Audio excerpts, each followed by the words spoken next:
அதாவது மக்களே, நம்ம விவசாயி மட்டும் இல்லை, நம்ம ஒரு professional civil engineer with international experience 15 years.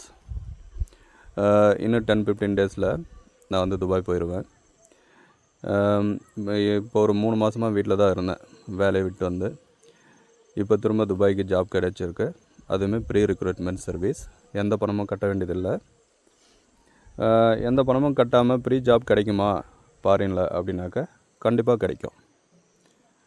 உங்களுக்கு எதனா டவுட் இருந்தால், இல்லை மேலும் இதை பற்றின விவரங்கள் தெரியணுன்னாக்கா எனக்கு இதில் இந்த வீடியோவில் கமெண்ட் பண்ணுங்கள். நிறைய ப்ரீ ரெக்ரூட்மெண்ட் சர்வீஸ் இருக்குது. அது எப்படி அட்டன் பண்ணலாம், அதுக்கு எப்படி ப்ரிப்பேர் பண்ணலாம் அப்படின்றத ஃப்யூச்சர் வீடியோஸில் நான் அப்லோட் பண்ணுவேன். அதை பார்த்து தெரிஞ்சுக்கங்க. சப்ஸ்கிரைப் பண்ணி வச்சுட்டு ஸ்டே டியூன். பாய்.